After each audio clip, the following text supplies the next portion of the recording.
وہ تھی بچپنے کی لڑکپن کی ٹین ایج کی جھک، ٹین ایج کا ایک رومانس تھا، اس کو اس کے ساتھ آپ کمپیئر کر نہیں سکتے۔ یہ ہے بڑھاپے کی جھک یا ادھیڑ عمری کی جھک کہہ لیں آپ، hell of a difference. Because جب بھٹو صاحب پولیٹیکل سین پہ آئے تو اس وقت I was a ten ager, وہ بڑا رومانس تھا جی، اب عوام اقتدار میں اور یہ اور وہ وغیرہ وغیرہ، اور روٹی کپڑا مکان، اپنا ذاتی کوئی مسئلہ نہ ہونے کے باوجود اس بات نے بڑا وہ جیڑا واوے وہی کھاوے، اور سرداری نظام کا خاتمہ ہوگا، اور طاقت کا سرچشمہ عوام، یہ وہ سارا، تو وہ بڑا آسان تھا۔ اور زندگی میں پہلی اور آخری بار اگر میں نے کچھ جیلیں کاٹی ہیں وہ پیپلز پارٹی کی وجہ سے، اور پھر آہستہ آہستہ سمجھ آتی گئی۔ میں نے ٹوک اوور ان کا جو خاندان کا اپنا ذاتی اخبار ہے مساوات، اور زیادہ میری جب میں نے قربت ہوئی اور میں نے دیکھا، میں نے کہا نہیں یہ تو کام ہی اور ہے۔ اس کے بعد آپ کے سوال کا اصل جواب یہ ہے کہ پی ٹی آئی کی طرف اٹریکٹ ہونے کی، ہیرو ورشپ پہ تو میں ویسے ہی لعنت بھیج نہیں حسن صاحب، پی ٹی آئی کی طرف بعد میں آتے ہیں۔ میں قطع کلامی معاف، اگر پیپلز پارٹی سے آپ بھٹو کی زندگی میں ہی مایوس ہو گئے تھے، یا اس کے بعد آپ کو بے نظیر بھٹو صاحب نے مایوس کیا، یا کہ زرداری صاحب نے آپ کو اس ایکسٹریم اوپینین تک پہنچا دیا؟ بڑی خوبصورت بات کی ہے، اور آپ نے بڑی اس کو خوبصورتی سے تقسیم بھی کر دی ہے۔ میں بھٹو صاحب کی پھانسی کے بعد تک بھی، جی، حتیٰ کہ جب 1986 ہے غالباً، جب بے نظیر بھٹو تشریف لائیں ہیں پاکستان میں نے ایک ڈیکلریشن تو مجھے مل نہیں سکتا تھا میگزین کا، وہ ایک فلمی سا پرچہ تھا اسٹوڈیو، میں نے اس کے مالک سے مل کے اس کا نام چینج کرایا۔ میں نے کہا اسٹوڈیو تو بڑا گھٹیا سا نام ہے، زنجیر کے نام سے، اور یہ سلوگن ہمارا تھا، چاروں صوبوں کی زنجیر۔ جی، تو وہ میرے اوپر وہ جو دورہ تھا وہ جاری رہا محترمہ کی موجودگی تک، بلکہ پہلی وزارت ان کی پہلی ٹرم تک جاری رہا۔ اس کے بعد جب دیکھیں بات سنیں، جب کوئی بندہ کسی سلسلے میں بدنام ہوتا ہے تو ممکن ہے رائی کا پہاڑ بن رہا ہو، لیکن رائی ضرور ہوتی ہے۔ Where there is smoke there is fire۔ جب یہ بدنام ہونا شروع ہوئے نا، ایک تو یہ ہے کہ ان کا بھی پرابلم تھا، وہ ڈیلیور نہیں کر پائیں محترمہ، وجوہات کیا ہیں وہ بہت لمبی تفصیل ہے۔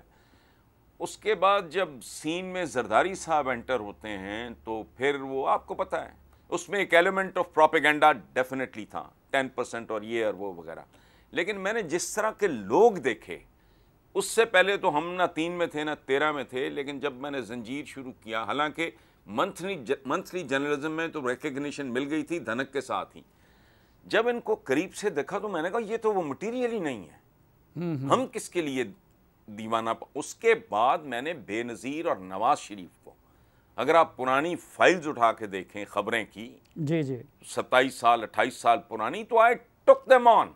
مجھے کہا گیا کہ ملک 2 حصوں میں بٹا ہوا ہے، بھٹو اور اینٹائی بھٹو، آپ نے دونوں کے خلاف ڈانگ اٹھا لی ہے تو آپ کو پڑے گا کون؟ میں نے کہا جی نہیں پڑے گا تو میں یہ کام چھوڑ دوں گا۔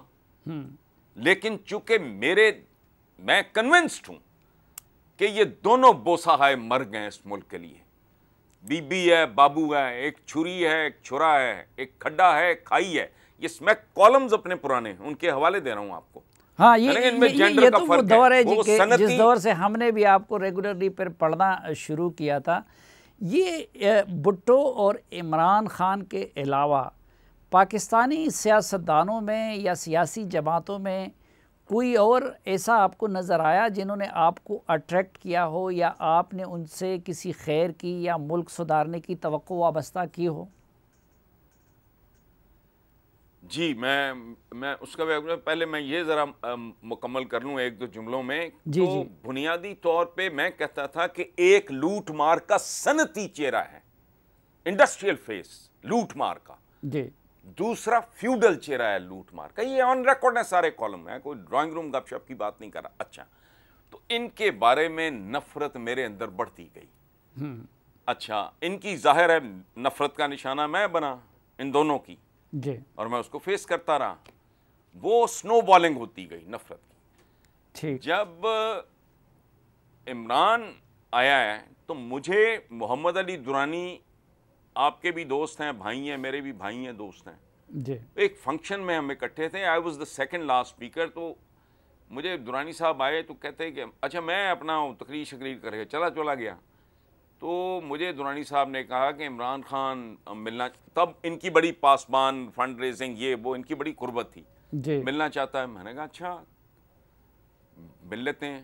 اچھا مجھے نہ کرکٹ کی تب سمجھ تھی نہ اب اس لیے ہیرو شیرو والا کاروبار کوئی نہیں تھا. ملے, اس کے بعد ہم ملتے چلے گئے. تو میں نے کہا ایک بات تو ہے, ڈٹرمنڈ آدمی ہے, فوکسڈ آدمی ہے, محنتی ہے, آنیسٹ ہے.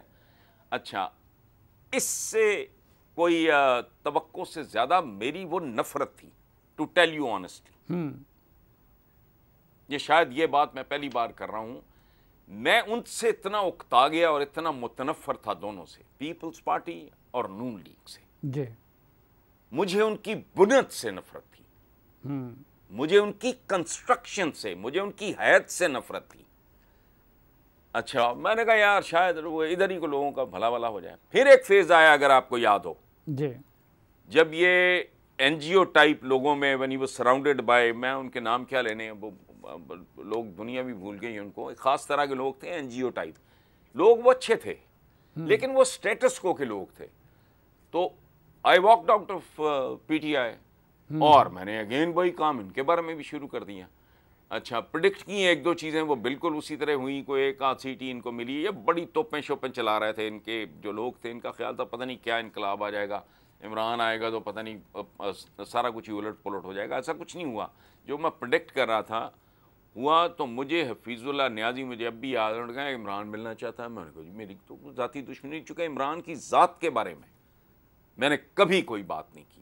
بلکہ اس زمانے میں ہوتے تھے ہمارے ایک ریٹائرڈ میجر تھے, وہ کالم لکھتے تھے, نام ستارہ جرت میں ان کو ملا ہوا تھا, جی ڈیتھ ہو گئی ان کی. انہوں نے شوکت خانم کے بارے میں ایک دو کالمز لکھے. تو میں ان کو بھی I decided to take him on also. میں نے کہا یہ نہیں ہے, میں تو ایک خاص طرح کا جو ایلیمنٹ پی ٹی آئی میں اکٹھا ہو گیا, مجھے تو اس سے چڑ چڑی ہے.